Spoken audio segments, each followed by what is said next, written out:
ከሀገራችን ታሪካዊ ጠላት ከሚባሉ አካላት ጋር ጭምር ጥምረት እንደፈጠሩ ይደመጣል። የኢትዮጵያ ሕዝብ አደራ ሲሰጥ የጥይት ድምፅ አላስቆመውም። ከግጭቱ በኋላ ምን ተሰርቷል? አፄ ዮሐንስን ሕይወት የነጠቀ ኃይል ለምን መጣ ብለው ሳይመዝኑ ሄደው ጋብቻ የፈጠሩ ሰዎች ኢትዮጵያን የጂኦግራፊክ እስረኛ አድርገዋታል። ወንዝን ለመሻገር አብሮ መዋኘት እንጂ ውሃውን ዝም ብለህ ብትወቅሰው አይበጅም፣ አይጠቅምም። የአማራ ክልል ሁኔታ እንዴት ነው የሚገለጸው? ይህ ሁሉ ችግር እያለ ይህ ሁሉ እንቅፋት እያለ በአማራ ክልል የተሰራው ስራ ከዚያ በፊት 20 ዓመት ከተሰራው የሚበልጥ እንጂ የሚያንስ አይደለም። ከለውጡ በኋላ ምን ሰራችሁ? ኢኮኖሚክ ኦፕን አፕ አድርገን ፖለቲካውን ብንተው ወይም ፖለቲካል ኦፕን አፕ አድርገን ኢኮኖሚ ብንተው ኢትዮጵያ ውስጥ ያለውን ሁኔታ መቀየር አንችልም። የአማራን ጥቅም በሚጎዳ መንገድ የሚደረግ ስምምነት በእነዚህ ሰዎች ይፈጸማል ተብሎ ማመን አስቸጋሪ ነው። ጠቅላይ ሚኒስትር ዶክተር አብይ አህመድ በፖለቲካዊ ኢኮኖሚያዊና ማህበራዊ ጉዳዮች ላይ ከአማራ ሚዲያ ኮርፖሬሽን አሚኮ ጋር ያደረጉት ቆይታ አሁን ይጀምራል።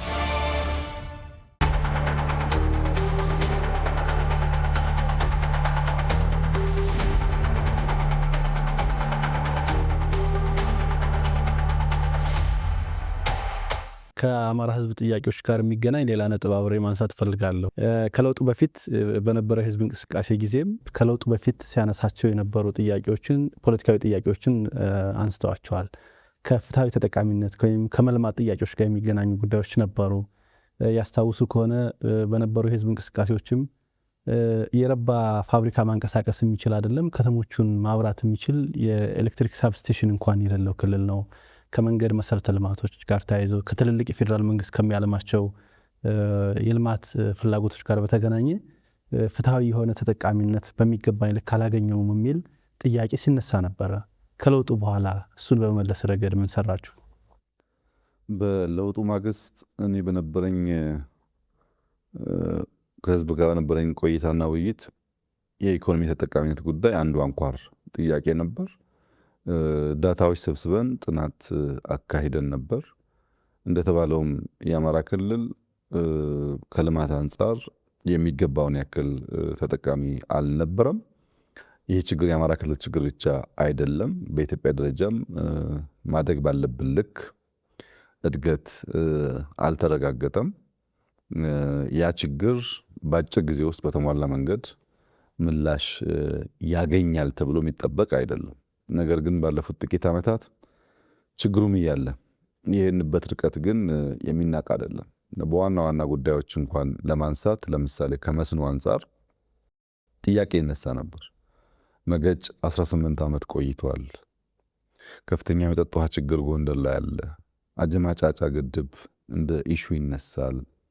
የላይኛው ርብ እንደ ትልቅ ጉዳይ ይነሳ ነበረ። በአማራ ክልል ያሉ ግድቦች ለማጠናቀቅ ብዙ ቢሊዮን ብር ወጥቶባቸው የማይናቅ ስራ ተሰርቷል። ለምሳሌ መገጭን ብትወስድ አሁን በመጠናቀቅ ላይ ነው ያለው። በቅርቡ ስራ የሚጀምር ይመስለኛል። ግን የቆየበትን ቆይታ የህዝቡን ጥያቄ እና ያለ መለስ የሄድንበት መንገድ ቀላል ግምት የሚሰጠው አይደለም። ከሀብት አንጻርም ከጥቅም አንጻርም በግብርና ምርት በለውጡ ማግስት አማራ ክልል በአመት የሚያመርተው 90 ሚሊዮን ኩንታል ገደማ ነበር። ግድቦች ላይ በሰራነው ስራ፣ ማሽነሪ ላይ በሰራነው ስራ፣ ማዳበሪያ ላይ በሰራነው ስራ፣ ፓምፕ በስፋት ማስገባት በመቻላችን ባለፉት አመታት የአማራ ክልል አመታዊ ምርት ከእጥፍ በላይ አድጓል። ከ205 ሚሊዮን ኩንታል በላይ በአመት ይመረታል። ከ90 አካባቢ 200 አካባቢ መድረስ ቀላል ግምት የሚሰጠው አይደለም። በቂ ነው ያልከኝ እንደሆነ አይደለም፣ ገና ብዙ ስራ ይጠበቅብናል። ግን በግብርና በግድብ እመርታ ታይቷል። በኢንዱስትሪ የወሰድክ እንደሆነ በለውጡ ጊዜ ባህር ዳር ኢንዱስትሪያል ፓርክ አልነበረም። ከለውጥ በኋላ ነው የሰራ ነው። ደብረ ብርሃን ከለውጥ በኋላ ነው የሰራ ነው። አረርቲ ኢንዱስትሪያል ፓርክ ከለውጥ በኋላ ነው የሰራ ነው። የጣና በለስ ስኳር ፋብሪካ ከለውጥ በኋላ ነው የጨረስ ነው። ለሚ ሲሚንቶ የግለሰብም ቢሆን የመንግስት ከፍተኛ ድጋፍ ተደርጎበት ከለውጥ በኋላ የተሰራው። ለሚ ሲሚንቶ በኢትዮጵያ ውስጥ ትልቁ ሲሚንቶ ፋብሪካ ነው። ዘይት ፋብሪካዎች፣ የግለሰብ ኢንዱስትሪዎች በስፋት በአማራ ክልል ተሰርተዋል። ባህር ዳር አካባቢ፣ ጎንደር አካባቢ፣ ኮምቦልቻ አካባቢ፣ ደብረ ብርሃን አካባቢ ብትሄድ ታያለህ። በቅርቡ እንኳን በኢስት አፍሪካ ትልቁ የሆነው የሴራሚክ ፋብሪካ ደብረ ብርሃን አካባቢ የተሰራው እና ኢንዱስትሪ ላይ ብዙ ምርታዎች መጥተዋል። ከነበርንበት ጋር ሊወዳደር አይችልም። በብዙ እጥፍ ይበልጣል። ኢንዱስትሪያል ፓርኮች የግለሰብም የመንግስትም ገንብተናል። ትላልቅ ፋብሪካዎች በሴራሚክ፣ በሲሚንቶ፣ በዘይት ትላልቅ የሚባሉ ፋብሪካዎች በአማራ ክልል ተገንብተዋል። በቁጥርም በሳይዝም በኢምፕሎይመንትም ለውድድር የሚቀርብ አይደለም። ይበቃሉ ያልከኝ እንደሆነ አይበቃም፣ ግን ከነበረው አንጻር በብዙ እጥፍ የላቀ ስራ ተሰርቷል። በቱሪዝም ብትወስድ ጎርጎራን የመሰለ ለትውልድ የሚሸጋገር አሻራ የተሰራው በአማራ ክልል ነው። በመፍረስ ላይ በማርጀት ላይ የነበረው የፋሲለደስ ቤተ መንግስት ብትወስድ እንዴት ያለ ድንቅ ስራ እንደተሰራ መቼም ለአሚኮ አይነገርም። ከፋሲለደስ በኋላ ደግሞ አካባቢው ፒያሳ ብቻ ሳይሆን አራዳ አካባቢ የተወሰነ ከፍ መደረግ አለበት መሻሻል አለበት ተብሎ እዛ አካባቢም ከፍተኛ ሀብት ፈሶ ስራ የተሰራ ነው ያለው። ፋሲል ለማየት የሚሄድ ሰው ከአዘዞ ከኤርፖርት ጀምሮ እስከ ፒያሳ ድረስ ባለው ጉዞ ፒያሳም ደርሶ ፋሲልን ካየ በኋላ ዙሪያውን በግለሰቦችም በመንግስትም ትብብር በጣም ጥሩ ስራ ነው እየተሰራ ያለው። ላሊበላን ብትወስድ ወጣ ገባ ያሉ ጉዳዮች ቢኖሩም ከፈረንሳይ መንግስት ጋር ሆነን ላሊበላን ለማደስ ሰፊ ስራ ተሰርቷል። የሎጎ ሐይቅ በቅርቡ ሚዲያ ላይ አይ ነበር። በጣም አስደሳች የቱሪስት መስህብ ነው ሐይቅ ላይ የተሰራው። የፈለገ ጊዮንን ብትወስድ ባህር ዳር ላይ የተሰራው ሪዞርት ብዙዎች የውጭ ዜጎች ለስብሰባ እየሄዱ በጣም ከፍተኛ አድናቆት እየሰጡ ያሉበት ስራ ነው ያለው። ወደ ደባርቅ የሚሰሩ መንገዶችና አጠቃላይ አማራ ክልል ከቱሪዝም አንጻር የነበረውን አትራክሽኖች ከፍተኛው ችግር ዴስቲኔሽን ነው፣ ማረፊያ ቦታ ነው። እነሱን ለማሻሻል የተሰራው ስራ የሚናቅ አይደለም። ከቱሪዝም አንጻር ከፍተኛ ስራ ተሰርቷል። ከመንገድ አንጻር ትልቅ ጥያቄ ነበር። ብዙ ቦታ ላይ መንገድ አስጀምር ነበር ባለፉት ዓመታት ታስታውስ እንደሆነ አጠቃላይ አማራ ክልል 2000 ገደማ ነበር የመንገድ ሽፋን የነበረው። አሁን እሱ ከእጥፍ በላይ አድጎ 4500 ኪሎ ሜትር ደርሷል። 61 ገደማ የመንገድ ፕሮጀክቶች አሉ አማራ ክልል ውስጥ። ችግሮች አሉ፣ ዘረፋዎች አሉ፣ ማስቆሞች አሉ። በዛም ውስጥ ቢሆን ግን ከእጥፍ በላይ ነው መንገድ የሰራ ነው። ለምሳሌ የባህር ዳር ድልድይ እናንተ የምትኖርበት ከተማ ለእይታ ማራኪ፣ ለሰርቪስ በጣም ጠቃሚ የሆኑ መሰረተ ልማቶች ሰርተናል ባለፉት ጥቂት ዓመታት። ከአየር መንገድ ኤርፖርት አንጻር ደብረ ማርቆስ ገንብተናል። ከተርሚናል አንጻር የባህር ዳር ተርሚናል እስካሁን ባለው ሁኔታ ኢትዮጵያ ውስጥ ከቦሌ ቀጥሎ ትልቁ ነው። አሁን ሌሎች አካባቢዎች እንገነባለን፣ ግን እስካሁን ባለው የባህር ዳር ተርሚናል በጣም ጥሩ ስራ የተሰራበት ነው። ኮምቦልቻ ተርሚናል ተሰርቷል። በሚዲያ ብዙ አልተናገርንም። አሁንም ብዙ መናገር አንፈልግም፣ የራሱ ውስብስብ ጉዳዮች ስላሉት። ግን የአዋሽ ኮምቦልቻ ሀራ ገበያ ባቡር ስራ እኮ ጀምረናል። እንዳይነገር ብለን አቆይተን ነው እንጂ ስራውን ጀምረናል። በአመት 2 ዓመት ጊዜ ውስጥ እመርታ እንደሚያመጣ ይጠበቃል። የማንናገርበት ምክንያት ስራው ብዙ ውስብስብ ጉዳዮች በውስጡ ስላሉበት አሁን የምንሄድበት መንገድ ሌላ ነገር እንዳይስብ በሚል ሲሰራ ህዝቡ ውጤቱን ያየዋል። አሁንም ሲሰራ በአካባቢ ያለ ሰው ያየዋል እና ብዙ መናገር አያስፈልግም ብለን እንጂ ስራውን ጀምረናል እና ከመሰረተ ልማት አንጻር በኤርፖርትም፣ በመንገድም፣ በኢንዱስትሪም፣ በቱሪዝምም፣ በግድብም አማራ ክልል የተሰራውን ስራ አራክሶ ማየት አይቻልም። 20-30 ዓመት ከተሰራ ስራ የላቁ ጉዳዮች ተሰርተዋል። ከመጠጥ ውሃ አንጻር ለምሳሌ ብትወስድ ሐሙሲት ከፍተኛ ችግር ነበረ። ዋግ አስከተማ በጣም ከፍተኛ የመጠጥ ውሃ ችግር ነበረ። ገለሶት ሰሜን ወሎ እንደዚሁ ችግር ነበረ። ደብረ አባይ በጣም ብዙ ቦታዎች መጠጥ ውሃ ሰርተናል። ከጤና አንጻር ብትወስድ በአማራ ክልል ጀነራል ሆስፒታል የሚባለው 5 ብቻ ነበር። 3 እጥፍ አሳድገን 20 አድርሰነዋል አሁን ጀነራል ሆስፒታል። ነገር ግን የመጀመሪያ ደረጃ ሆስፒታሎች 43 ገደማ ነበሩ። ወደ 87 አይ ቲንክ አሁን በቅርቡ ከሚመጡ ጋር ወደ 90 እየተጠጉ ነው ያሉት። ሆስፒታሎች ገንብተናል፣ ጤና ጣቢያዎች ገንብተናል፣ የግሎቹን ሳይጨምር ማለት ነው። በኮሪደር ልማት በአማራ ክልል 32 ከተሞች ነው እየተሰሩ ያሉት። አንተ ባህር ዳር ከተማ ነው የምትኖረው። ትናንትና ባህር ዳርና ዛሬ ባህር ዳር መቼም ምንና ምን እንደሆኑ እዛ ያለው ነዋሪ በደንብ የሚያ ይመስለኛል። ትናንትና የነበረችው ጎንደር እና ዛሬ ያለችው ጎንደር በየትኛውም መስፈርት የሚለኩ አይመስለኝም። ወልዲያም ብትሄድ፣ ኮምቦልቻም ብትሄድ፣ ደብረ ብርሃንም ብትሄድ፣ ደሴም ብትሄድ፣ ሌሎች ከተሞች እንደዚሁ ያሉ ሙከራዎች በየአቅማቸው ይለያያል፣ ግን ሙከራዎች በስፋት አሉ። በዚህ ውስጥ ኢምፕሎይመንት አለ። በዚህ ውስጥ የተቻለ ነገር የኑሮ ዘይቤን መቀየርና መለማመድ አለ። በዚህ ውስጥ ለእድገት ያለ ጉጉት መጨመር አለ። በዚህ ውስጥ ፈጠራ አለ። ከኤሌክትሪክ አንጻር እንዳልከውም ብዙ ጥያቄዎች ይነሱ ነበር። የኤሌክትሪክ ሽፋን አማራ ክልል በለውጡ ማግስት 25% ገደማ ነበር። መጠየቁ ብቻ ሳይሆን ሽፋኑን በጣም ዝቅተኛ ነበር። አሁን ከ40% ከፍ ብሏል። ያኔ በደንብ ከሚነሱ ጉዳዮች አንዱ የወልዲያ ኮምቦልቻ ሰብስቴሽን ለምሳሌ 400 ኬቪኤ ተገንብቷል። ብዙ ኢሹ ነበር ወልዲያ ኮምቦልቻ ሰብስቴሽን ላይ። ከተሞችን የሚያስተሳስር ከሱ ጋር ተያይዞ ከ403 ኪሎ ሜትር በላይ ባለ ሁለት መስመር ማስተላለፊያ ተገንብቷል። ይሄ ከፍተኛ ጥያቄ የነበረበት ለኢንዱስትሪዎችም ሌሎችም ስራዎች ምላሽ የሰጠ ነው። የደጀን ሰብስቴሽን እንዲሁ ጥያቄ ነበር። 230 ኬቪኤ ሰብስቴሽን በደጀን ተሰርቷል። ያ ወደ ደብረ ማርቆስ 48 ኪሎ ሜትር ማስተላለፊያም አብሮ ተገንብቶለታል። ሰብስቴሽኑም ተሰርቷል። ማስተላለፊያውም ያን መሸከም የሚያስችል የትራንስሚሽን ላይን ተሰርቷል ማለት ነው። የበለስ ጃዊም የሰብስቴሽን ጥያቄ ነበረ። እዛም ወደ 132 ኪሎ ቮልት የሚሸከም ሰብስቴሽን ተገንብቷል። ወደ 61 ኪሎ ሜትር የሚጠጋ ኃይል ማስተላለፊያም ተዘርግቷል። እነዚህ እንግዲህ ሰብስቴሽኖች ከተገነቡ በኋላ በአቅራቢያው በሚኖረው ትራንስሚሽን ላይን ብዙ አካባቢዎችን ይሸፍናል ማለት ነው። እነዚህ በአማራ ክልል የነበረውን የኤሌክትሪክ ሽፋን ከነበረበት 25% ወደ 40% እንዲያድግ አድርጎታል። ይሄ ኦፍ ግሪዱን አይመለከትም። በገጠር ኮሪደር በሶላር የምንሰራውን አይመለከትም።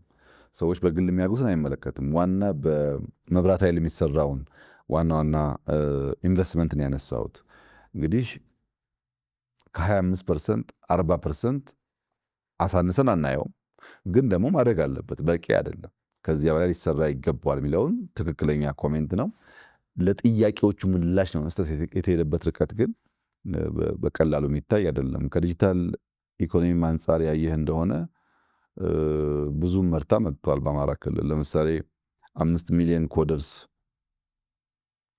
እና ሰልጥን ያልነው የዲጂታል ዘመቻ ከ1.2 ሚሊዮን በላይ ሰዎች ከአማራ ክልል ሰልጥነዋል። እነዛ ሰዎች ስራ ይዛሉ። እነዛ ሰዎች በዲጂታል ኢኮኖሚ ውስጥ የራሳቸውን አሻራ ያሳርፋሉ ማለት ነው። የሞባይል ከቨሬጅን ብታይ፣ ተጠቃሚም ቁጥር ብታይ በለውጡ ማግስት 6.5-6.6 አካባቢ ሚሊዮን ሰዎች ነበሩ ሞባይል ተጠቃሚዎች። ዛሬ ከ16 ሚሊዮን በላይ ሰብስክራይበርስ በአማራ ክልል አሉ። 3 እጥፍ ገደማ ያደገ ማለት ነው። ቀላል ግምት አይሰጠውም። ወደ 5 ከተሞች የ5G ተጠቃሚዎች ናቸው። ዋና ዋና ከተሞች 5G አላቸው። በ4G ደረጃ የወሰድክ እንደሆነ ግን ከ200 ከተማ በላይ በአማራ ክልል ውስጥ 4G ተጠቃሚ ነው። ከለውጥ በኋላ 4G ማለት ዳታ ነው። ዳታ ማለት መረጃ ነው። መረጃ ማለት እውቀት ነው። እውቀት ማለት ሀብት ነው። ዝም ብሎ የዳታ ከቨሬጅ ሳይሆን ብዙ ነገር የሚመልስ ጉዳይ ነው። በዲጂታል ኢኮኖሚው፣ በኤሌክትሪክ፣ በቱሪዝም፣ በኢንዱስትሪ፣ በግብርና፣ በግድቦች፣ በመጠጥ ውሃ፣ በጤና፣ በትምህርት ባለፉት ዓመታት ይህ ሁሉ ችግር እያለ ይህ ሁሉ እንቅፋት እያለ በአማራ ክልል የተሰራው ስራ ከዚያ በፊት 20 ዓመት ከተሰራው የሚበልጥ እንጂ የሚያንስ አይደለም። ይህንን ጉዳይ በቀሪው ጊዜ አስፍተን አልቀን ብንሰራ የአማራ የመልማት የመጠቀም ጥያቄዎች በተሟላ መንገድ ምላሽ እያገኙ ይሄዳሉ የሚል እምነት አለኝ። አመሰግናለሁ ክቡር ጠቅላይ ሚኒስትር። ወደ ሌላ ጥያቄ ልለፍ። በሰሜኑ ጦርነት ወቅት በዛ በነበረው ግጭት አማራ ክልል ላይ የግጭት አካባቢ ሆኖ ቆይቷል። በግጭቱም ደግሞ ጉዳት ካጋጠማቸው አካባቢዎች አንዱ የአማራ ክልል ነበረና ከጦርነቱ መጠናቀቅ በኋላ ሁለት አበይት ጉዳዮች ጎልተው ብዙ ጊዜ ይነሳሉ። አንደኛው የፕሪቶሪያ ስምምነት ነው። ሁለተኛው ደግሞ በዚህ ጦርነት ውስጥ የጉዳት የደረሰባቸው አካባቢዎች የመልሶ መገንባት ስራ ነው እየተነሳ የሚገኘው። የፕሪቶሪያ ስምምነትን በተመለከተ አማራ ክልልን ጥቅም ያሳጣ ነው ብሎ የሚነሱ ጉዳዮች አሉ። የፕሪቶሪያ ስምምነት የአማራ ክልልን ሕዝብ ጥቅም ያሳጣ ነበር ወይ ማለት እንችላለን ወይ? ከዚሁ ጋር የሚገናኘው ደግሞ ከግጭቱ በኋላ ጉዳት የደረሰባቸውን የአማራ ክልል አካባቢዎች መልሶ የመገንባት ስራ በማከናወን ረገድ ምን ተሰርቷል? መልካም። የፕሪቶሪያ ስምምነት ለትግራይ፣ ለአማራ፣ ለአፋር፣ ለኢትዮጵያ ያስገኘው ነገር የጥይት ድምፅ፣ የተኩስ ድምፅ እንዳንሰማ ማድረግና በአንጻራዊ በሆነ መንገድ ወደ ልማት እናተኩር ማድረግ ነው። ከጦርነቱ በኋላ የሰራናቸው ልማት ስራዎች ቅድም በከፊል ያነሳሁት ጉዳይ ነውና የጥይት ድምፅ እንዳንሰማና ወደ ልማት እንድናተኩር ማድረጋችን በምንም መስፈርት አማራን ሊጎዳ አይችልም። አማራ የሚጠቅም ነው። ቅድም የቆጠርኩልህ የልማት ስራዎች ከሞላ ጎደል አብዛኛው የተሰራው ከፕሪቶሪያ ስምምነት በኋላ ነው። ስለዚህ ስምምነቱ ልማት አምጥቷል ይባል እንደሆነ እንጂ ምንም አይነት ጉዳት የለውም። ከኢትዮጵያን ባሻገር ብትመለከት በአፍሪካ ውስጥ አንድን ችግር ራሳቸው አፍሪካውያን መፍታት ይችላሉ የሚል እምነት እምብዛም አልነበረም። በአፍሪካ ውስጥ በአፍሪካውያን ይህ ጉዳይ ከስምምነት መድረሱም ለእኛም ለሌሎችም ተስፋ የሚያጭር ጠቃሚ ነገር ነው። ከዚህ አንጻር የፕሪቶሪያ ስምምነት ለአማራ ብቻ ሳይሆን ለሁሉም አካባቢዎች ጥቅም ያስገኘ ነው ማለት ይቻላል። በትርጉሙ ግን ብንመለከተው የአማራን ጥቅም አሳጥቷል፣ አማራ በበቂ ያልተሳተፈበትም፣ አማራ ባለቤት ያልሆነበት ውይይት ነው የሚል ሐሜቶች ይሰማሉ። ሂደቱ መጀመሪያ ስምምነቱ እንዲካሄድ የወሰነው ፓርቲው ነው። ፓርቲው በሚወስንበት ሰዓት ቅድም እንዳነሳውልህ በፓርቲ ውስጥ በኩል በሚገባን ልክ የመሳተፍ እድሉ የሰፋበት ስለሆነ የአማራ ክልል የውሳኔ አሻራ አለበት ማለት ነው።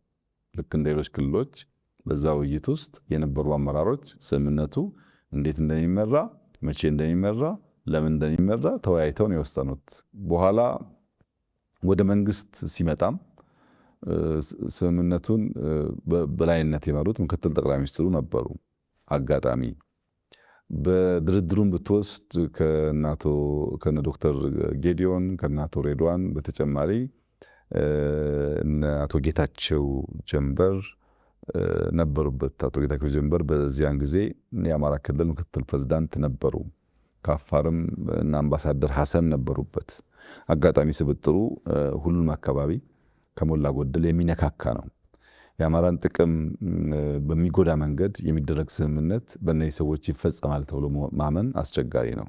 አሁንም ስምምነቱ ብዙ 9 ፔጅ ገደማ ነው። ማንም ሰው ሊያነበው ይችላል። በየትኛውም መስፈርት የአማራን ጥቅም ሊጎዳ የሚችል እስታይ በውስጡ የለም። እነዚህን ሀሳብ የሚያራምዱትን ሰዎች ግን በሁለት ከፍሎ ማየት ጥሩ ነው። አንደኛው ስምምነቱን በበቂ ካለመረዳት የሚጠይቁ ሰዎች አሉ። ስምምነቱ ብዙ ጉዳይ በውስጡ ቢይዝም አንደኛው አንኳር ጉዳይ 2 መከላከያ አያስፈልግም፣ የታጠቁ የትግራይ ኃይሎች ትጥቃቸውን ይፍቱና በኢትዮጵያ አንድ የታጠቀ ኃይል ይኖር። ይሄ አማራን እንዴት እንደሚጎዳው አላቅም። ሁለተኛ በትግራይ የተደረገው የጨበራ ምርጫ፣ የእድር ምርጫ ህገ መንግስት ያልተከተለ ምርጫ ሊባል የማይችል ስለሆነ ያ ቀርቶ የትራንዚሽናል ገቨርንመንት እስከ ምርጫ ጊዜ ክልሉን የሚመራ ኃይል ይቋቋም የሚል ነው። ይሄ በስ በኩል ህግ መከበሩ አማራን እንደሚጎዳ አላቅም። ሶስተኛው ህገ መንግስቱ ይከበር ነው። የክልል መንግስታት ያላቸውን ስልጣን ተሻግረው ከሌሎች መንግስታት ጋር በመሆን የሀገር ጥቅም የሚጎዱበት ጉዳይ መቆም አለበት የሚል ጉዳይ ነው በውስጡ የያዘው። አራተኛ የፈረሱ የተጎዱ ጉዳዮች መገንባት፣ ሰርቪስ መመለስ የመሳሰሉ ጉዳዮች ናቸው በፕሪቶሪያ ስምምነት የተነሱትና እነዚህ በየትኛውም መስፈርት አማራንም ወይም አፋርንም ወይም ትግራይን ሊጎዱ አይችሉም። ጦርነት ይብቃ፣ ሰዎች ያልተገባ የስራ መስክ ወደ ተገቢው ስራ መስክ ይመለሱ፣ ለዛ ደግሞ መንግስት ባለው አቅም ያቋቁም ያደራጅ የሚለው ጉዳይ ብዙ ጉዳት ሊያመጣ የሚችል እሳቤ በውስጡ የለበትም። በእርግጥ አውቆ የተኙ ሰዎች፣ የፖለቲካ ቁማር የሚጫወቱ ሰዎች፣ ነገር ወደፈለጉበት የሚያጣምሙ ሰዎች ይህንን ጉዳይ ባልከው መንገድ ሲናገሩ ይሰማል። እውነታው ግን እሱ አይደለም። ከፕሪቶሪያ ስምምነት በኋላ አንጻራዊ ሰላም፣ የተሻለ ልማት፣ የተሻለ እንቅስቃሴ በኢትዮጵያ ደረጃ ታይቷል። በዚያም አማራም ተጠቃሚ ነው ማለት ይቻላል። ከመልሶ ግንባታ አንጻር ወደ 1408 ገደማ ፕሮጀክቶች 14 ቢሊዮን ብር ገደማ ወጥቶባቸው አማራ ክልል በመልሶ ግንባታ ተከናውነዋል። ከ1000 በላይ ፕሮጀክት 14 ቢሊዮን ብር የወጣበትን ስራ ምንም እንዳልተሰራ አድርገህ መናገር አስቸጋሪ ነው። ለምሳሌ ትምህርት ቤቶችን ብቻ ብትወስድ 459 ትምህርት ቤት መልሰው ተገንብተዋል። 210 ጤና ተቋማት መልሰው ተገንብተዋል። 358 የውሃ ተቋማት ተገንብተዋል። በዛ ሂደት ውስጥ ጉዳት የደረሰባቸው በተለያየ ደረጃ ማለት ነው።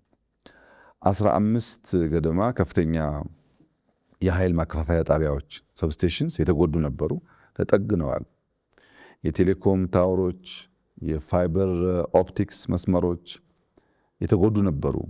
ቢቲኤሶች የተጎዱ ነበሩ፣ ተጠግነው ወደ ስራ ገብተዋል። ኮምቦልቻ የኢንዱስትሪያል ፓርኩም የግለሰቦች ኢንዱስትሪ የተዘረፉ የተጎዱ ነበሩ። እነሱ መልሰው ስራ እንዲጀምሩ ተደርጓል። የተዘረፉ ባንኮች ነበሩ።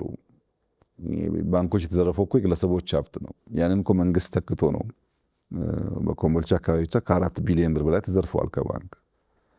ባንኮች መልሰው ገንዘባቸውን አግኝተው ስራ እንዲቀጥል ተደርጓል። ተፈናቃዮች ወደ መኖሪያ ቀያቸው ለመመለስ ከፍተኛ ስራ ተሰርተዋል። በጦርነት የተሳተፉ ሰዎችን ብትወስድ ከፊሉ ወደ መደበኛ ኑሮ እንዲገባ፣ ከፊሉ ወደ ክልል ፖሊስ፣ ከፊሉ ወደ መከላከያ፣ ከፊሉ ወደ ነበረ ቀደመ ስራው ገብቶ እንዲቋቋም ተደርጓል። ሰውም ላይ መልሶ ግንባታ መቋቋም ተሰርቷል። በተቋማት ላይም ተሰርቷል። በፕራይቬት ቢዝነስም ተሰርቷል። በጣም ሰፋፊ ስራዎች ተሰርተዋል እና መልሶ ማቋቋም በሚመለከት መንግስት ይሆነኝ ብሎ በጀት መድቦ ሰው መድቦ ትላልቅ ስራ የሰራባቸው ሁኔታዎች ስላሉ ክሱ በትክክለኛ እውቀት እና መረጃ ላይ የተንተራሰ ነው ብሎ መውሰድ ያስቸግራል። መፍትሄ እንሰጣለን ብለው የክልሉን የገጠመውን ችግር ጠመንጃ በማንሳት ወደ ጫካ የገቡ ኃይሎች አሉ። ላለፉት 3 እና አጋማሽ ዓመታትም ክልሉ ላይ እንግዲህ ግጭት ላይ የቆየበት አካባቢዎች ቀላል አይደለምና አንደኛ የክልሉን ችግር ለመፍታት ከዚህ የተሻለ ሌላ አማራጭ አልነበረም ወይ ብሎ መውሰድ ይቻላል። ከዚሁ ጋር የሚገናኘው ደግሞ ከቅርብ ጊዜ ወዲህ ከሀገራችን ታሪካዊ ጠላት ከሚባሉ አካላት ጋር ጭምር ጥምረት እንደፈጠሩ ይደመጣል። ይሄ የአማራ ክልልን ዘላቂ ሰላም ከማምጣት አንጻር አዎንታዊ ፋይዳ ሊኖረው የሚችለው በምን መንገድ ነው የሚለውን እንዲያብራሩልኝ እፈልጋለሁ። እንግዲህ የአማራ ሕዝብ ብልህ ሕዝብ ነው። ነገርን ከስሩ ከመሰረቱ ለማስተዋል ለመገምገም የሚቸገር ሕዝብ አይደለም። የዚህን ጉዳይ መንስኤና ውጤት በስክነት ከምንም በያዝ ውጪ በስክነት ቢገመግመው ወደ ውስጥ በጥልቀት ቢመለከት የጉዳዩን ፍሬ ነገር ለማግኘት ይቸገራል ብዬ አላምንም። ከአማራ ክልል ወደ ጫካ የገቡ ሰዎች፣ ከኦሮሚያ ወደ ጫካ የገቡ ሰዎች ወደ ጫካ ለመግባት የሰጡን ምክንያቶችና አሁን እየሆነ ያለውን ነገር ቆም ብሎ ማየት ነገርየውን ከመሰረቱ ለመረዳት የሚያግዝ ይመስለኛል። ሲገቡ ሲባል የነበረው ህዝቡ በማንነቱ ይፈናቀላል፣ ይገደላል፣ ያን ማስቆም አለብን፣ አስተዳደር ወሰን ቅድም ያነሳው ጉዳይ ምላሽ ማግኘት አለበት ወይም የትግሉ የዳቦ ስም ለህልውናችን መታገል አለብን የሚል የነበረው። በተጨባጭ ባለፉት ዓመታት ያየናቸው ውጤቶች ደግሞ ሰው ከቤቱ ሲወጣ የሚሸማቀቅበት፣ ለመመለሱ ምንም አይነት ዋስትና የሌለው፣ ከደብረ ማርቆስ ደጀን መሄድ መከራ የሆነበት፣ ሀብት ንብረቱ የሚዘረፍበት፣ አዛውንቶች ትላልቅ ሰዎች የሚገደሉበት፣ መምህራን የሚታገቱበት የሚገደሉበት፣ የአማራ ሕዝብ ልጆቹን ለማስተማር የሚቸገርበት ሁኔታን ነው በክልሉ ማየት የቻል ነው። ይህ ነበር ወይ ዓላማው ብለህ በሰከነ መንገድ ብታይ መንስኤውን ውጤቱን መገንዘብ የሚከብድ አይመስለኝም። እነዚህ ኃይሎች ከታሪካዊ ጠላቶቻችን ጋር የጀመሩት ያልተቀደሰ ውህደት፣ ያልተቀደሰ ጋብቻ ምን መልክ አለው ላልከኝ እኔ የሚያስታውሰኝ የከበደ ሚካኤልን ምሳሌያዊ ግጥም ነው። ከበደ ሚካኤል አንዲት አይጥ ትንሽ ከእናቷ ጋር ቅራኔ ቢጤ ገብቷት በኩርፊያ ስሜት ካሉበት ጉድጓድ ፈንጠር ብላ ትወጣና ጉዞ ስትጀምር በቅርብ ርቀት ጸጉራም ድመት ታያለች እና ያየችውን ድመት እንዲሁም ከእናቴ ጋር ከምጨቃጨቅ ጓደኛ አገኘሁ፣ ወዳጅ አገኘሁ፣ ሄጄ ተዋወቀዋለሁ፣ ወዳጅ አለው ብላ ወደ ድመቱ ጉዞ ስታቀና ከሰማይ በጣም ከፍተኛ ፍጥነት የሚመጣ ጭልፊት ታያለች። ጭልፊቱ የመጣው ለሷ ይሁን ለድመቱ ይሁን ባታቆም ፍጥነቱ እና የሚበርበት አኳኋን ስላስፈራት ተመልሳ ሮጣ ወደ ጉድጓድ ትገባለች። ጉድጓድ ውስጥ ትገባና ለእናቷ የገጠማትን ነገር ትናገራለች። እናትየውም አየሽ ፈጣሪ ያተረፈሽ እንጂ አደጋ ውስጥ ነበርሽ። ጸጉራሙ ድመት ራቅ ብሎ ተቀምጦ ያየሽው ልትወዳጀው የፈለግሽው የሁል ጊዜ የኛ ጠላት እኛን እያደነ የሚበላል ድመት ተብሎ የሚጠራ ነው። ጭልፊቱም ያየሽው ፋታ ብሰጪው ኖሮ ቢደርስብሽ አድኖ መውሰድ የመጣ ነው።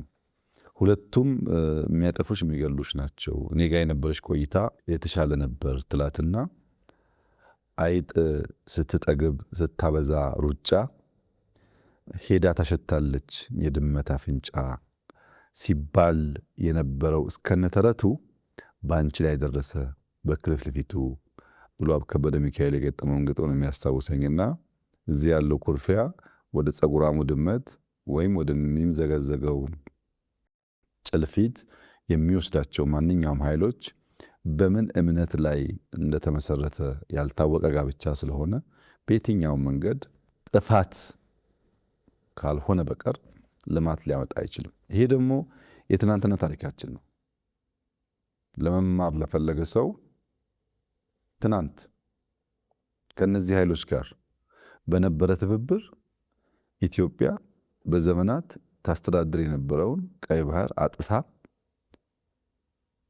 የጂኦግራፊ እስረኛ የሆነችው በነዚህ ኃይሎች ጋር በነበረ ትስስር ነው። ከነዚህ ኃይሎች ትስስር ውጪ ኢትዮጵያን ጂኦግራፊክ እስረኛ ማድረግ የሚችል ምንም አይነት ነገር አልነበረም።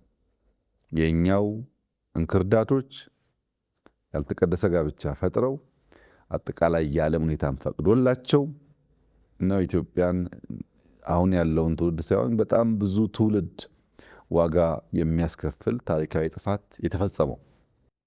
ከነዚህ ኃይሎች ጋር የሚደረገው ሌላው ሽርጉድ መሰል ጥፋት ከማምጣት ውጪ ለኢትዮጵያውያን ምንም አይነት ጥቅም አያመጣም። ከነዚህ ኃይሎች ጋር የተደረገውን ትብብር ጥቅምና ጉዳት ለመመዘን አንዳንድ ጉዳዮች ብቻ አስታውሰህ ጠይቀህ ከገመገምክ ሁኔታው ምላሽ ያገኛል። የአማራ ህዝብ እንደ ህዝብ በጠላትነት ፈርጆ የኖረው ማን ነው? የአማራን ህዝብ በድርጅቱ ጽሁፎች፣ ሰነዶች እንደ ጠላት አስቀምጦ እታገለው ያለው ኃይል ማን ነው? የአማራን ህዝብ እንደ ህዝብ በትግል ዘፈኖቹ፣ በፖለቲካ ሰነዶቹ ህዝብን በሚከፋፍል አንዱን ገዢ አንዱን ተገዢ፣ አንዱን በዳይ አንዱን ተበዳይ በሚያደርግ መንገድ የትርክት ስብራት ያልነውን የሐሰት ትርክት ብሔሮች ከብሔሮች ጋር የተጋመዱ የተዋሃዱ አብረው የኖሩ የተጋቡ ሳይሆኑ አንደኛው ያጠፋው አድርጎ የሳለው አሁን የምናየው ጥንቅጥ የፈጠረው የምን ፖለቲካ ውጤት ነው? ለነዚህ ኢትዮጵያ የተፈጠሩ እንክርዳዶች፣ ለገዳዮች፣ ለሴራ ጎሳሚዎች፣ ጎንጓኞች የጦር መሳሪያ የሚያስታጥቀው ሀገር ሴቱ ነው። ከለላ መከታ ሆኖ ኢትዮጵያን የጂኦግራፊክ እስረኛ ቀይ ባህር አልቦ የሆነች ሀገር እንድትሆን ለነዚህ ኃይሎች ከለላ ይሰጥ የነበረው ሀገር የቱ ነው? እነዚህ ጥያቄዎች ማንሳት የሚችል የትኛውም ኢትዮጵያዊ አሁን ላለው ላልተቀበሰ ጋብቻ ምላሽ ያገኛል። ትናንት ከነዚህ ኃይሎች ጋር በነበረን ትብብር መሳይ የጥፋት መንገድ ኢትዮጵያ ላይ ጥቁር ጠባሳ ጥለን አልፈናል። አሁን ደግሞ እንደገና ያንን የሚደግም ነገር ማድረግ ሌላ ጥፋት የሚያመጣ ይመስለኛል።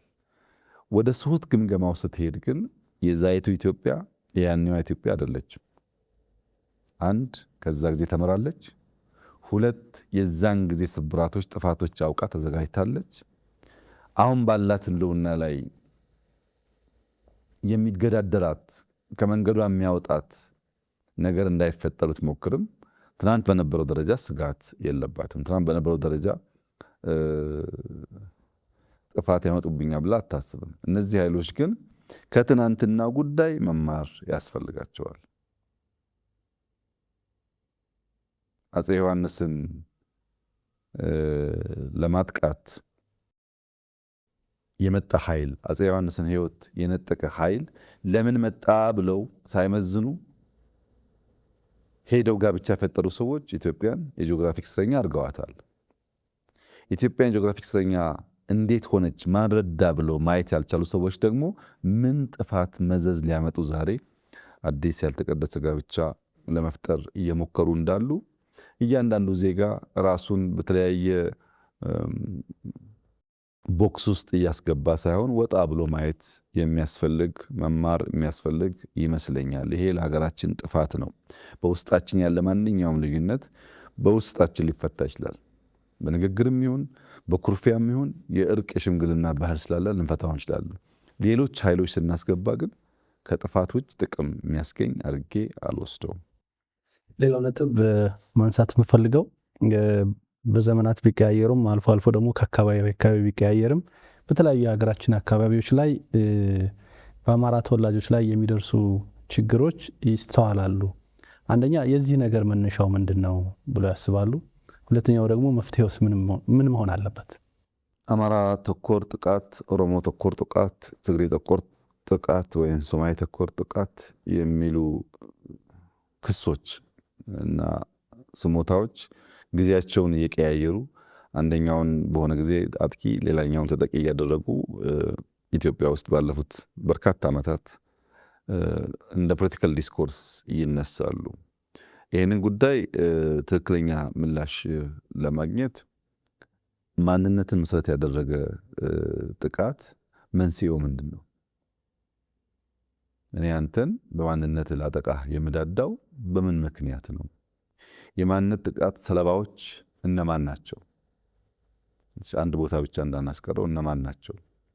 ዘላቂ መፍትሄውስ ምንድን ነው የሚለውን ነገር ከስሩ ከመሰረቱ እያዩ መሄድ መፍታት የሚያስፈልግ ይመስለኛል። በእኔ እምነት የችግሩ ስር አንደኛው የጥላቻ ትርክት ነው። አንደኛውን አጥፊ፣ አንደኛውን ገዳይ፣ አንደኛውን ዘራፊ አድርጎ የመሳሉ ጉዳይ ህዝቦች በጥርጣሬ መንፈስ እንድትያዩና በጥላት መንፈስ እንድትያዩ ያደረገ ይመስለኛል። በዚያ ላይ ሶሻል ሚዲያው አሁን ያለው የሚዲያ አውድ ሲታከልበት ደግሞ ብዙ የውሸት ጉዳዮች እየተጨመሩበት ጥፋት ይካሄዳል። በዚህም በዛም ወገን ቁጣ በሚቀሰቅስ በዚህም በዛም ወገን ቁርሾ በሚቀሰቅስ መንገድ የሚሄዱበት ሁኔታ አለ። የቅርቡ የአርሲውን አንስቼዋለሁ። የሞቱት ኃይሎችና የተነገረበት መንገድ ያለው ሁኔታ ሶሻል ሚዲያው የሚፈጥረው ውዥንብር አለ። ሰው ጉዳዩን እስኪረዳ ድረስ በዚያ መንፈስ ለማየት እና ወደ ጥፋት መንገድ እንዲያመራ እንዲባባስ ለማድረግ የሚያስችሉ ነገሮች ይፈጥራል። ሁለተኛው ጉዳዩን በሰከነ በንግግር መንገድ ከማየት ይልቅ የሁሉ ነገር መፍትሄ ትጥቅ ትግል አድርጎ ማሰብ ነው። በኃይል ጉዳይ እንፈጽማለን ትላለህ። በኃይል ለመፈጸም ደግሞ ኦርቶዶክስ እናጠፋለሁ ካላልክ፣ እስላም አጠፋለሁ ካላልክ፣ ኦሮሞ ካላልክ፣ አማራ ካላልክ እንደዚህ አይነት ቁስቋሽ ግጭት ፈጣሪ ጉዳዮችን ካልሰራህ፣ ግጭት ጠማቂ እሳቤዎችን ፕሮፓጌት ካላደረግ የሚሳካልህ አድርገህ አለመውሰድ አለ። ትጥቅ ትግል ሲባል ሁልጊዜ አጅቦት የሚሄደው ፕሮፓጋንዳ ሴራ እና ጥፋት መሆኑ ነው። ሶስተኛ የኢትዮጵያ ታሪካዊ ጠላቶች ጊዜ እየጠበቁ እያደቡ ረጅም እጃቸውን እየዘረጉ ኢትዮጵያ ውስጥ የሚፈጠር ማንኛውም ቅራኔ ወደ ተባባሰ ደረጃ ለመውሰድ የሚያደርጉት የባዕዳን አጀንዳ ነው። የባዕዳን አጀንዳ በአንድ ቤት ውስጥ ያሉ ምሰሶዎች የሚያጠቁ ሚስቶች በሚታይ መንገድ አይደለም የሚያጠቁት። አንተ አገር ሰላም ነው ብለህ ተቀምጠህ የቤቱ ምሰሶ የሚበረበረው የሚበላው ከስር ነው። ስር ገብተው ከበሉት ከበረበሩት በኋላ ምሰሶ ሲወድቅ ቤቱ ዘንበል ሲል ቤቱ ሲወድቅ ነው የሚስቶቹ ጥፋት የሚታየው። እና ይህ ነገር እንዳያጋጥም ምሰሶን የሚበዘብዙ የሚበሉ እጃቸው እንዲሰበሰብ እኛ ጉዳያችን በውስጥ መመልከት እንድንችል የትርክት ስብራቱ እየቀነሰ እንዲሄድ ማድረጉ ጠቃሚ ይመስለኛል። ለምሳሌ የዛሬ 2-3 ዓመት አንደኛው ወገን በአንደኛው ተነሳ የሚል በጣም ሰፊ የግጭት ዜናዎች እንሰማ ነበር። አሁን እንደዛ ብዙ አይታይም። ኦሮሞ በአማራ፣ አማራ በኦሮሞ፣ ትግሬ በአማራ፣ አማራ በትግሬ አይነት ሳይሆን እነዚሁ ኃይሎች ናቸው ያንን ጉዳይ እየፈጠሩ መልሰው ያን መልክ የሚያስይዙት። አማራ በስፋት በኦሮሚያ ክልል ውስጥ ይኖራል። 2-3 ቦታ የምትሰማቸው ወሬዎች የኦሮሞን ሕዝብና የአማራን ሕዝብ ትስስር አይገልጹትም። ወይም ሶማሌ በኦሮሚያ፣ ኦሮሚያ በሶማሌ ውስጥ በጣም በስፋት ይኖራሉ። እዚህና እዛ የሚያጋጥሙ ኢንሲደንቶች አጠቃላይ የሕዝቡን ጉድኝትና ትስስር የሚገልጥ አይደለም። የጥቃት ሰለባዎች ሃይማኖት ተኮር ሲሆን፣ ብሔር ተኮር ሲሆን፣ የሚፈጠርበት አካባቢ የተወሰነ ሲሆን ትርክት መፈተሽ፣ አሰራር መፈተሽ፣ ህግን መፈተሽ፣ የህግን ከላይ መስታቅ መፈተሽ ጠቃሚ የሚሆን ይሆናል። እኔ እንደ መፍትሄ የማስበው የወል ትርክትን ገንባ። በዘመናት መካከል ህዝቦች ሲጋቡ ሲዋለዱ፣ በጉዲፈቻም በተለያየ መንገድ ሲዋሃዱ፣ በዘመቻ መልክ አንዱ ጋር እየሄደ ሲቀር የኖርን ህዝቦች ነን። እንደ ምንም ፒውርሊ ከዚህ ወዲያ እንትና ነው ከዚያ ወዲያ የሚባል አይደለም። ይህን እውነት መቀበል ያስፈልጋል። ኢትዮጵያ ውስጥ ያለው አንዱ ትልቁ ችግር ታሪክ ሲባል መርጠህ የሚያስፈልግህን ነገር ከውስጥ ወስዳለህ፣ የማያስፈልግህን ትተዋለህ። የሚያስፈልግህን አንሻፈህ ትናገራለህ፣ የማያስፈልግህን እንዳልሰማ ትሆናለህ። አፄ በካፋ ከአማራ ብቻ ያልተወለዱ ሰዎች መሆናቸውን አሚኮ በምን ልክ ይገልጠዋል? ፋሲል እናቱ ቃሉ እንደሆነችና በኦሮሞ ወታደሮች ይጠበቅ እንደነበረ፣ ኦሮምኛ በስፋት በፋሲል ውስጥ ይነገር እንደነበረ ለመጋፈጥ የሚፈልግ ሂስቶሪያን፣ ለመጋፈጥ የሚፈልግ ሚዲያ ታያለህ ወይ? ይሄን ትቶ ግጭቱን ጠቡን ነው የሚያወራው። አብረን የኖርንባቸውን የተዋልንባቸውን ጊዜዎች፣ በጋራ አገር ያነጽንባቸውን ጊዜዎች፣ ዘመናዊ ኢትዮጵያ የፈጠርንባቸውን ጊዜዎች አጉልተህ በዛ ውስጥ ያሉ ችግሮች ደግሞ ቢነሱ ከችግሮቹ ትምህርት ወስደን መልካም ነገሮች ለማሳደግ ያግዛል። ያ የሚፈታው የወል ትርክት ስንገነባ ነው። የጋራ የሆነ ህግ በውይይት ስንፈጠር ነው። ህጉ በአንድ ወገን የሚጻፍ ሳይሆን የጋራ ህግ በሚሆንበት ሰዓት ያን ህግ አክብረን በዛ ስንተዳደር ኢትዮጵያ ለሁላችን ትበቃለች። ትልቅ ሀገር ናት። ብዙ ሀብት ያላት ሀገር ናት። መደማመጥ መከባበር ካለ፣ አንደኛና ሁለተኛ የሚል እሳቤ ከጠፋ እንኳን ለራሳችን ለሌላ መትረፍ የሚያስችል በቂ ሀብት እና አቅም ያላት ሀገር ናት። ይህንም መገንዘብ ያስፈልጋል። እኔ አንደኛ ነኝ፣ ያ ይገባኛል፣ አንተ አይገባህም ሳይሆን በጋራ በትብብር ሀገራችን አልምተን ሁላችን ኢኳል ኦፖርቹኒቲ አግኝተን ተጠቃሚ መሆን የምንችልበትና ልጆቻችን በሰላም የሚኖሩባትን ሀገር ለመገንባት የጋራ የወል የሆነ ትርክት እየገነባን ብንሄድ አብዛኛው ጉዳይ ይዳከማል። አልፎ የሚያጋጥም ኢንሲደንት ደግሞ ካለ ህግ ያስከብረዋል ማለት ነው። ለምሳሌ የሰለጠነ ዲሞክራሲ የሚባለው አሜሪካ ነገር ነው። ኦልሞስት ኤቭሪ ሲንግል ዴይ የአሜሪካን ሎካል ዜናዎች ብትሰማ ሞል ውስጥ በመሳሪያ ሰው ሲገደል፣ ትምህርት ቤት ሰው ሲገደል፣ ህፃናት ሲገደሉ ትሰማለህ። ኢትዮጵያ የዛን 1% በከተማ ትምህርት ቤት ግጭት የለም። 1% ኤቭሪ ሲንግል ዴይ ኒውስ አለ። አንድ ባለመሳሪያ ሰዎች እንደዚህ ያደረገ ይባላል። ያን የሚፈታው ህግ ነው። ቀጥታ የጥቁርና ነጭ የብሔር መልክ መስጠት ሳይሆን ህግ ጉዳዩን ወስዶ ወንጀለኛን የሚጠይቅበት የሚያስተካክልበትን መንገድ ካልፈጠርክ በስተቀር ለሁሉ ግጭት የብሔር መልክ የሃይማኖት መልክ ከሰጠኸው ጥፋት ያመጣልና እኛ ጋር ተጀምሮ እኛ ጋር የሚያልቅ አይደለም። ዓለም ላይ ያለ ፕራክቲሶች ናቸው። እሱን በህግ አግባብ በተቋማት ብቃት እያነጹ መሄድ የሚያስፈልግ ይመስለኛል። በተጠናቀቀ የበጀት ዓመት እንደ ዓመት ደግሞ በ2018 ግንቦት 24 ላይ ኢትዮጵያ ትልቅ ሁነት ታስተናግዳለች። ሀገራዊ ምርጫ አካሂደናል። ይህ ሀገራዊ ምርጫ በተወሰነ ደረጃ ከምርጫው በፊት በስጋትም አይካሄድም በሚልም በተለያዩ ሀሳቦች የታጀበ ነበረ። በምርጫው ጊዜ ስንመጣ ደግሞ በሁሉም የሀገራችን አካባቢ አማራ ክልልን ጨምሮ ምርጫው ሰላማዊ ሆኖ ተጠናቋል። የኢትዮጵያ ህዝብም ደግሞ ፍላጎቱን አሳይቷል። በጥቅሉ የኢትዮጵያ ህዝብ እዚህ ምርጫ ላይ ሲሳተፍ ምን መልእክት ሊያስተላልፍ እንደፈለገ መውሰድ እንችላለን? ከምርጫው በፊት በተደጋጋሚ እንዳነሳሁት ኢትዮጵያ ውስጥ መስቀል በዓል ሲከበር በአንድ አካባቢ በጥቂት ሰዎች አይከበርም። በሁሉም የሀገሪቱ ጫፍ በብዙ ሺህ የሚቆጠር ቦታ ላይ በሚሊዮን የሚቆጠር ሰው ወጥቶ ነው የሚያከብረው። የገናንም በዓል ብትወስድ፣ ኢሬቻንም ብትወስድ በሁሉም የኢትዮጵያ ጫፍ በርከት ያለ ህዝብ ወጥቶ ነው የሚያከብረው። በሰላም ወጥቶ ሲገባ ማንም ሰው ዋጋ አይሰጠውም። ምርጫችንን ብትወስድ 54 ሚሊዮን ሰው ከ50 ሺህ በላይ የምርጫ ጣቢያዎች ረዥም ሰዓት ተሰልፎ ነው ምርጫ ያካሄደው። ይሄ ጉዳይ 50 ሺህ ጣቢያ በጣም ብዙ ነው። 54 ሚሊዮን ህዝብ ትልቅ ቁጥር ነው። ይህንን ጉዳይ በሰላም ጀምሮ መጨረስን በሌሎች አይን ብዙ ሲነገር አትሰማውም። በዛ ማለት አንዲት ችግር ብትፈጠር ግን እሷ ጎልታ ትነገራለች። ምርጫ የዴሞክራሲ የልብ ትርታ ነው ይባላል። ዴሞክራሲ ቅድም ባነሳሁት በእኛ መልክ፣ በእኛ ቅርጽ፣ በእኛ ሁኔታ አዶፕት ተደርጎ ማለት ነው። ምርጫን ማካሄድ ህዝብ ስላለው መንግስት ያለውን ስሜት የሚገልጥበት አንዱ መንገድ ነው። 54 ሚሊዮን ህዝብ በሂደቱ በመሳተፉ ብዙ ነገሮች እንድንማር አድርጎናል። ሰላማችን እንድንፈትሽ፣ ተቋሞቻችን እንድንፈትሽ፣ የህዝቡን ስሜት እንድንገነዘብ፣ የተመረጡ ሰዎች ማስተዋል ስላለባቸው ጉዳዮች ብዙ ሰበዝ ሊመዘዝ ልንማርበት የምንችላቸው ጉዳዮች ታይተዋል። ከምርጫ ውጪ ሌላ የስልጣን ማግኛ መንገድ ከእንግዲህ በኋላ ኢትዮጵያ ውስጥ መኖር የለበትም። በሰላማዊ መንገድ በህዝብ ይሁንታ ስልጣን መገኘት አለበት የሚለውን ጉዳይ ከማስተማር አንጻር 7ኛው ሀገራዊ ምርጫ ከፍተኛ ትርጉም ያለው ይመስለኛል። በእኔ እይታ ምርጫው ማንቂያም ማስጠንቀቂያም ነው የነበረው።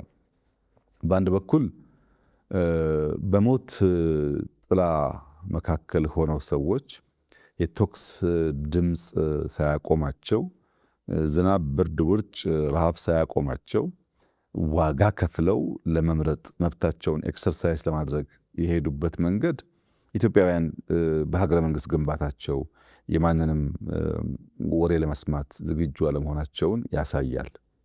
ዝም ብሎ ፕሮፓጋንዳ እንደፈለገ የሚነዳው ህዝብ እንዳልሆነ፣ አስተዋይ ህዝብ እንደሆነ፣ የሀገረ መንግስት ግንባታ የመንግስት መኖር ጥቅሙ ምን እንደሆነ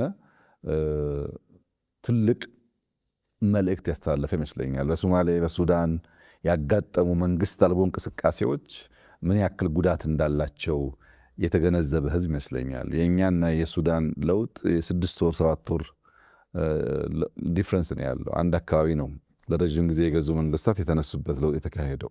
ኢትዮጵያ ውስጥ ያለው ልማት፣ ኢትዮጵያ ውስጥ ያለው ተስፋና እዛ ያለው በጣም ይለያያል። ይህንን ጉዳይ ህዝቡ አስተውሎ ቶክስም እያለ ማስፈራራትም እያለ አትሄድም እያለ ጨክኖ መሄዱ የለም መንግስት ያስፈልገኛል፣ ያ መንግስት ደግሞ በእኔ ይሁንታ መፈጠር አለበት የሚል መልእክት አስተላልፏል።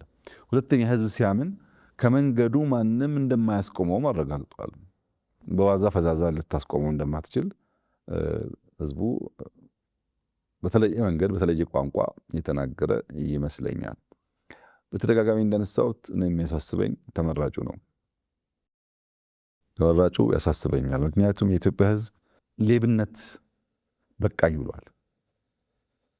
ሌቦችን ከውስጣችሁ አጥሩ ብሏል። ሌብነት የተንሰራፋበት ብልጽግና አልቲሜት ውጤት አያመጣም ብሏል።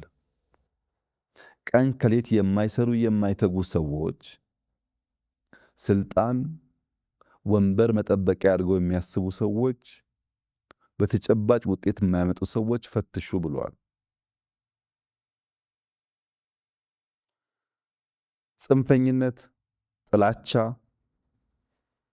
በክፉ እሳቤ የተሞላ ከፋፋይ ትርክት አያስፈልገኝም ብለዋል። ትልቅ ሀገር አለኝ፣ ትልቅ ህዝብ ነው፣ ተባብሬ ማደግ እችላለሁ ብሏል። ይህንን ይሁንታ ተሰጣችሁ ውስጣችሁን አጽድታችሁ ሀገረ መንግስት አጽንታችሁ ለልጆቼ የተሻለች የላቀች ሀገር ታኖራላችሁ በሚል እምነት ነው ብሏል። ባለፉት 5 ዓመታት ብዙ ድንቃ ድንቅ ስራዎች ሰርተናል። በዚህ 5 ዓመት ግን ፈተናው ከባድ ነው። በዚህ 5 ዓመት በኢኮኖሚ በፖለቲካ ማምጣት የሚጠበቅብን እመርታ እንቅልፍ የሚያስተኛ አይደለም። ተመራጩ ለምረጡኝ ካደረገው ጥረት በላይ የተጣለበትን አደራ ለመወጣት መቻሉን ደጋግሞ ቢያስብበት መልካም ይመስለኛል። ኃላፊነት አደራ ከባድ ነገር ነው። የኢትዮጵያ ህዝብ አደራ ሲሰጥ የጥይት ድምፅ አላስቆመውም። ካላመንና አደራውን ሲነጥቅም ምንም ነገር አያስቆመውም ማለት ነው። በታመንክበት ልክ ስትመላለስ ይጠብቅሃል፣ ይከላከልሃል፣ ጋሻ ይሆንሃል፣ እንዲሳካልህ ያግዝሃል። ስታጎልበት ደግሞ በዚያው ልክ መብቱን ለማስከበር ከዚህ ቀደም ያደረገውን ያደርጋልና ህዝቡ በግልጽ ቋንቋ ተናግሯል። እኛም ሰምተናል። የሰማነውን አምነን አቅደን ለመፈጸም ለመተግበር የሚያበቃን ያድርገን ነው ማለት የምፈልገው። እስካሁን ባነሳናቸው ጉዳዮች ካለፉት ጉዳዮች ጋር የተገናኙ ነጥቦችን አንስተናል። ወደ መጪው ጊዜ ጋር በተገናኘ 1-2 ነጥቦችን ብቻ አነሳለሁ። አንደኛው በቀጣይ በዚህ 7ኛ ሀገራዊ ምርጫ የተመረጠው የብልጽግና መንግስት በቀጣይ ዓመታት አማራ ክልል ላይ ሁለንተናዊ እድገት እንዲረጋገጥ ከተጀመሩ ስራዎች በተጨማሪ ምን ጉዳዮችን ይዞ ሊመጣ ይችላል? ከዚሁ ጋር በተገናኘስ የአማራ ክልል ህዝብ ምን ስኬቶችን በመንግስት ሊያገኝ ይችላል ብለው ያስባሉ? እኔ በምመራው መንግስት ብቻ ሳይሆን ከኔም በኋላ ባለው መንግስት ለሚቀጥሉት 25 ዓመታት እስከ 2050 የሚዘልቅ በጣም ጠቃሚ የሆነ አገረ መንግስት የሚገነባ ግራንድ ስትራቴጂ ነድፈናል። ይህ ግራንድ ስትራቴጂ ብዙ ጉዳዮችን ይዳስሳል። ምን አይነት አገረ መንግስት እንደምንገነባ፣ በምን አቅምና ኃይል እንደምንገነባ፣ በምን አቅምና ኃይል እንደምናስጠብቅ በዝርዝር ያነሳል። በዚህ ግራንድ ስትራቴጂ ውስጥ ብልጽግናን ማምጣት አንድ ግብ አድርጎ ብልጽግናን ለማምጣት የምንሰራቸውን ስራዎች ከዘረዘረ በኋላ ብልጽግናን ማምጣት በቂ አይደለም። ያ የመጣውን ልማት እድገት ብልጽግና ገቨርን ማድረግ ማስተዳደር፣ መልሶ የሚበላ ሳይሆን የሚዘልቅ እንዲሆን ገቨርን ማድረግ እንዴት ይቻላል የሚለውን እሳቤ ያነሳል። ገቨርን ማድረግ ብቻውን በቂ አይደለም። ኢንዱር ለማድረግ ለትውልድ ለማሸጋገር ወደ ሲቪላይዜሽን የሚያድግ ልማት ብልጽግና ግን ወደ ሲቪላይዜሽን የሚያድግ ሆኖ ኢትዮጵያን በሚገባት ልክ የሚያስቀምጣት እንዲሆን ትውልድ በምን አይነት እሳቤ፣ በምን አይነት ቅብብሎሽ፣ በምን አይነት ትርክት በሚቀጥሉት 25 ዓመታት ኢትዮጵያ ልትሰራ ይገባታል የሚለውን ነገር በጣም በጣም ጥልቅ በሆነ መንገድ ያስቀምጣል። ይህ ብዙ ቦታ የምናገኘው አይነት የረዘመ ጊዜ እቅድ አይደለም። ይህንን የመንግስት አካላት፣ ምሁራን፣ ሰፊው ህዝብ እሴንሱን እውነተኛ ትርጉሙን በበቂ ደረጃ ከተገነዘቡና ከተባበሩ አንዳንድ ሲቪላይዜሽን የነበራቸው የጸኑ መልሰው የወጡ ሀገራት ታሪክ ኢትዮጵያ ውስጥ የሚደገም ይመስለኛል። የመንግስትን የህዝብን ሚና በግልጽ ያሳያል። በሚታይ በሚጨበጥ የኢንፍራስትራክቸር ግንባታ ብቻ መቆም የለብንም ይላል። ኢንፍራስትራክቸር መልካም ነገር ነው። መንገድ መገንባት፣ ድልድይ መገንባት፣ ሪቫን መቁረጥ የሁሉም መንግስታት ፍላጎት ነው። በዚያ ላይ ብቻ ያለ ኢንቨስትመንት ግን በቂ አይደለም። ከኢንፍራስትራክቸር ወደ ኢንፍራስትራክቸር ማደግ አለብን። ተቋም መገንባት አለብን። ኃላፊነት የሚሰማቸው ስራ የሚያቅዱ ስራ የሚፈጽሙ ተቋማት መገንባት አለብን ይላል። ተቋም መገንባት ብቻውን በቂ አይደለም። ሱፕራስትራክቸር መገንባት አለብን። ባህሎቻችንን፣ በውስጣችን ያሉ ድልባብቶችን የሚፈትሽ የሚያርቅ የሚያጸና መሆን አለበት ይላል። እነሱም በቂ አይደሉም። ኦልቶ ስትራክቸር መገንባት አለበት። የአልቶ ስትራክቸር እምነትን፣ ኤቲክስን ያሟላ መሆን አለበት። አንድ ሰው እውቀት ኖሮት ተቋም ውስጥ ኖሮ ባህሉን ማንነቱን የማይገነዘብ የማያውቅ ከሆነ እምነት የሌለው ኤቲክል ካልሆነ ልማቱ በኮራፕሽን ልማቱ በንዝላነት ሊበላሽ ይችላል። ይህንን ነገር ያሟላ የሚታይም የማይታይም ምሰሶን በበቂ የሚገነባ መሆን አለበት። ያን ስናደርግ ብልጽግና ማረጋገጥ ብቻ ሳይሆን ማስተዳደር ብቻ ሳይሆን ማጽናትና ማሸጋገር የሚያስችል ብቃት እንፈጥራለን የሚል እጅግ ውስብስብ የሆነ ብዙን ጉዳዮች በዝርዝር ያየ ብዙ ያላንጠባጠበ ምን እንዳለ ምን አቅም እንዳለን እንዴት ልንተረጉም ልንፈታው እንደምንችል የሚያሳይ ስትራቴጂ ነው። ይህ ስትራቴጂ ኢትዮጵያን በጥቅሉ ይቀይራል፣ የአማራ ክልልንም በዚያው ልክ ይቀይራል ብዬ በጽኑ አምናለሁ። ለምሳሌ በአማራ ክልል ከተሜነት ይስፋፋል። በገጠር ያለው ነዋሪ በከተማ የጤና፣ የውሃ፣ የመብራት ጉዳይ በተሻለ ምላሽ አግኝቶ የሚቀጥሉት 25 ዓመታት ከተሜነት በተሟላ ደረጃ ይስፋፋል ብዬ አስባለሁ። ከምግብ ጋር የሚያያዙ ጉዳዮች ሰከንደሪ ይሆናሉ ብዬ አስባለሁ። ኢሹ አይሆንም። ምግብን ማሟላት ለኢትዮጵያውያን የተሟላ ይሆናል ብዬ አስባለሁ። በመስኖ በቴክኖሎጂ የማምረት ፕሮዳክቲቪቲን የማሳደግ ጉዳይ አሁን ካለው ጋር ለውድድር የሚበቃ ነው ብዬ አላስብም። አምራች ዘርፉ በብዙ ደረጃ ይቀየራል ብዬ አስባለሁ። ሰርቪስ ሴክተር ኢንዱስትሪው በከፍተኛ ደረጃ ትራንስፎርም ያደርጋል ብዬ አስባለሁ። ከሁሉ በላይ የዲጂታል ኢኮኖሚው፣ ዲጂታል ፋይናንስ፣ ዲጂታል አይዲ፣ ግራጁዋሊ ደግሞ ዲጂታል ሎጂስቲክስ ከእንቅስቃሴ ጋር የሚያያዘው ጉዳይ ኢትዮጵያ ውስጥ በስፋት ይረጋገጣል ብዬ አስባለሁ። ለምሳሌ አሁን ኤሌክትሪክ ካር በአፍሪካ የተሻለ ደረጃ ያለው ኢትዮጵያ ውስጥ ነው። ያ ጉዳይ ይበልጥ መልክ እየያዘ እያደገ ይሄዳል ብዬ አስባለሁ። እነዚህን ጉዳይ የሚቋጨው ደግሞ የትርክቱ ጉዳይ አሁን ያለው ትውልድ ከእንደዚህ ያለ ከፋፋይ በውሸት መሰረት በሌለው ታሪክ ላይ ቆሞ የሚነታረክ መሆኑ አብቅቶ የሚጠቅመውን የሚፈይደውን የሀገርን ጥቅም ማዕከል ያደረገውን ትርክት ገንብቶ ለጋራ ጥቅም የሚረባረብ ትውልድ ተፈጥሮ ኢትዮጵያ አማራ ብቻም ሳይሆን አካባቢውን የሚጠቅም ብልጽግና እናረጋግጣለን። ያ የሚረጋገጠው ብልጽግና ደግሞ የሚያስተዳድር ትውልድም አብረን እንፈጥራለን። ያ ትውልድ ደግሞ የሚያጽናና ኢትዮጵያን ወደ ሲቪላይዜሽን የሚወስድ በርካታ ጥያቄዎቿ ምላሽ የሚያገኙ ጠላት ከውስጥም ከውጭም የሚያሰጋት ሳይሆን ራሷን ለመከላከል የሚያስችል ሙሉ ቁመና የሚኖራት ዲተር የምታደርግ ኢትዮጵያ ትፈጠራለች የሚል ጽኑነት አለኝ። ይሄ ሁላችን ርብርብ ይፈልጋል፣ የሁላችን ጥረት ይፈልጋል። ሁላችን በኃላፊነት ስሜት መትጋት እንዳለብን ያመላክታል። ይህ ትውልድ ስራውን ከሰራ መጪው ትውልድ የተሻለ ህይወት እንደሚኖረው ተስፋ አደርጋለሁ። የአማራም ክልል ህዝብ ከዚህ በእጅጉ ይጠቀማል ብዬ አምናለሁ። በጣም አመሰግናለሁ ክቡር ጠቅላይ ሚኒስትር። ለመጨረሻ እና ለመውጫ የሚሆን ጥያቄ ላንሳ። የአማራ ክልል ህዝብም ሆነ በሁሉም ክፍላት ዓለማት በሁሉም የሀገሪቱ ክፍሎች የሚገኙ የአማራ ተወላጆች በመጨረሻ በተለየ ሁኔታ እንዲረዱት እንዲገነዘቡት የሚፈልጉት ሀሳብ ካለ እሱን አንስተን ውይይታችንን እንቋጭ። አገር የሰራ አገር የጠበቀ የባዳና የባንዳ ሚና የሚገነዘብ ህዝብ ስለሆነ መጀመሪያ ባንዳዎቹን ይሰብስብ፣ ለባዳዎች ድልድይ እንዳይሆኑ ይብቃችሁ ይበላቸው ማለት እወዳለሁ። ባንዳዎች ብዙ ጊዜ በታሪካችን የከፋ ቁስል፣ ስብራት ጥለውብናል። እነዚያን በቃችሁ ብሎ መምከር፣ መገሰጽ፣ መመለስ ይጠበቅበታል። ለባዳዎች ድልድይ ሆነው ጥፋት እንዳያመጡ የበኩሉ ሚና እንዲጫወት አደራ ማለት እፈልጋለሁ። ከዚያ በተጨማሪ ከእውነት እንድንስማማ፣ የሚታየውን ልማት፣ የሚታየውን ለውጥ፣ የሚታየውን ውጤት ሳናምን የማናቀውን ውሸት፣ የማናቀውን ወሬ ከማመን እንቆጠብ።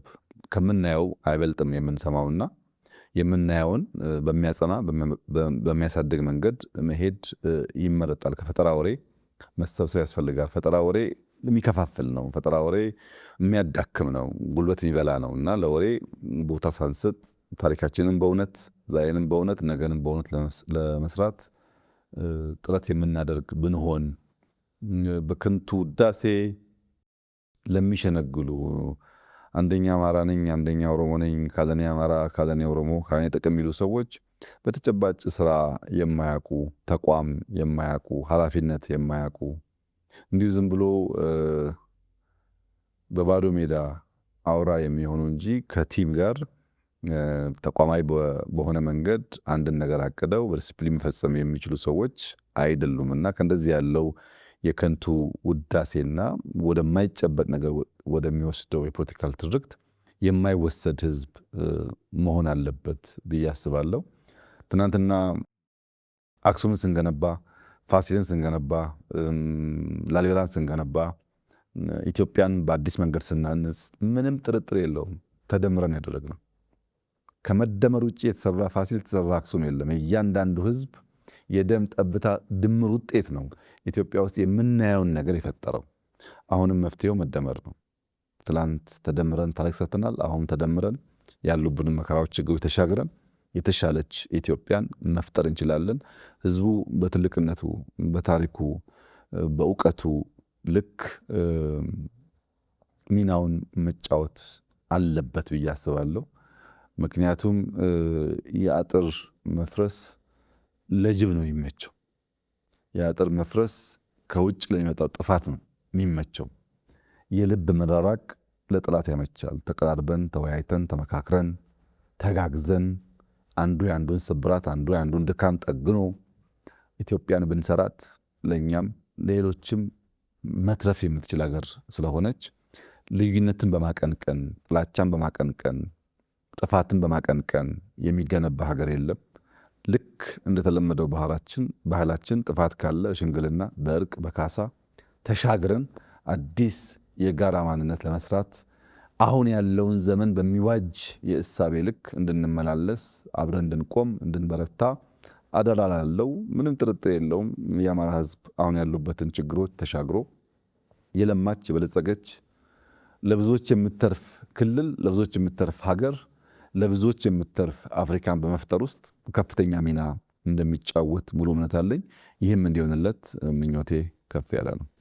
ክቡር ጠቅላይ ሚኒስትር ጊዜ ሰጥተውን ላነሳናቸው ፖለቲካዊና ኢኮኖሚያዊ እንዲሁም ማህበራዊ ጉዳዮች ሰፊ ማብራሪያ ስለሰጡን በአማራ ሚዲያ ኮርፖሬሽን ተከታታዮች ስም ከልብ አመሰግናለሁ።